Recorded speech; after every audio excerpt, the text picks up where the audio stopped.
Donald Trump's tariffs are making headlines around the world, including here in Russia. But no Trump tariffs yet against Russia. Izvestia is rather pleased about that. Russia being left out of the US tariff list is an important signal of some kind of normalization of relations with America. According to Kommersant, Vladimir Putin's investment envoy Kirill Dmitriev, who was in Washington for talks with the Trump administration, praised Donald Trump for imposing the import tariffs, saying that Washington was correcting structural trade imbalances and setting a precedent for self-reliant growth and sustainable job creation. The paper adds that a number of experts have suggested that the White House chief didn't impose tariffs on Russia because he wants to keep them as a tool for pressuring Moscow. Do the Russian papers think the Trump tariffs will be good news or bad news for Russia?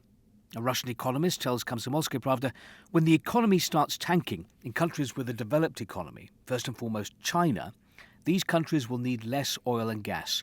Energy prices will fall. That's not very good for Russia. Our export earnings will drop.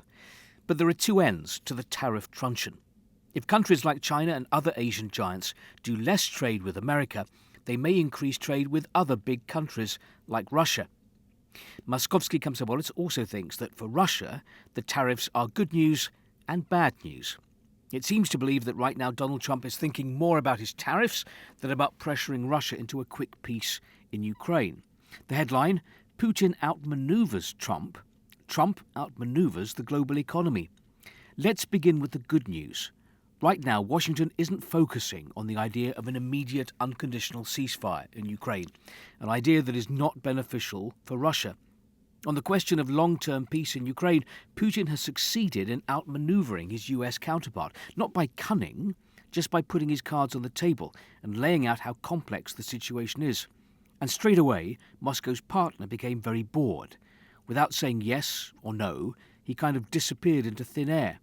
Of course, this is not the end of the story, but Moscow doesn't need this to be the end of the story.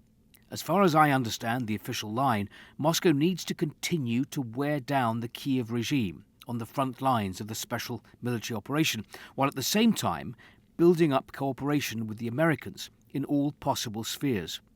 America's leader lives according to the principle, every day's a party, and he has put ending the conflict in Ukraine temporarily on the back burner, not only because he's bored and annoyed by the lack of quick results, but also because this week Trump has a new big thing, trade tariffs on everyone. But in theory, these measures, which are not aimed at Russia, could create more serious problems for us than direct sanctions. If Trump's actions result in a global recession, or worse, a Great Depression, like the economic crises of the past, this will definitely have a very negative effect on Russia. Despite all the attempts of the collective West to force our country into a sanctions ghetto, we are still part of the global economy. And, for example, a drop in demand for energy products in China and India will hit Russia, and very painfully. Nezavisime Gazeta agrees. The Russian economy too will suffer from a global recession through a fall in demand for the main Russian exports. On Thursday, oil futures slid nearly 7%.